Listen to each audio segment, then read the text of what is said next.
Let's get straight to the topic. Tirahin na natin to. Mabigat ngunit espesyal ang 5 sunod na laban ng Koshigaya Alpas.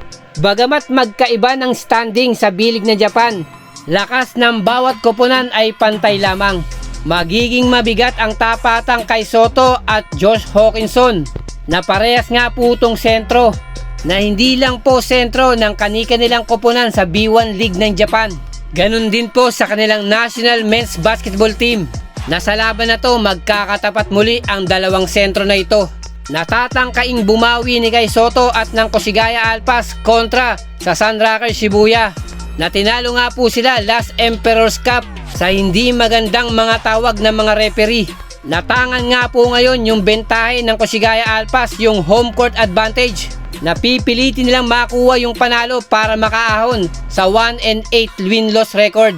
At kung lakas naman ang pag-uusapan, pantay lang po ang dalawang koponan na ito. Kung pag-uusapan yung mga stats ng mga import, ganun din ng mga local players, mukhang kaparehas na problema ang kinaharap ng dalawang koponan na ito. Na napakababa ng mga produksyon at kontribusyon ng mga local Japanese players. Meaning hindi po nagkakalayo yung mga stats ng mga local Japanese players po.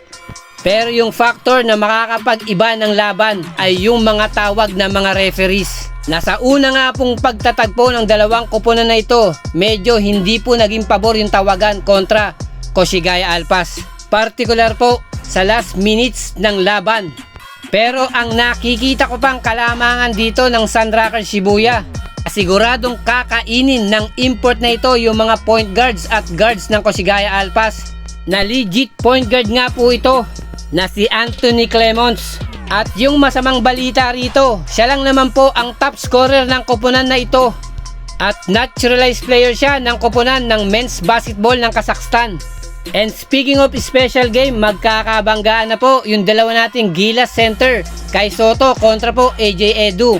Koshigaya Alpas kontra po Nagasaki Belka. November 6 po yan, 6 PM dito sa Pilipinas. Habang po sa November 9 and 10, babalik si kay Soto sa home court ng kanyang former team na Yokohama B Corsairs na muli niyang makakaharap dito yung ating Gilas point guard na si Kiefer Ravena.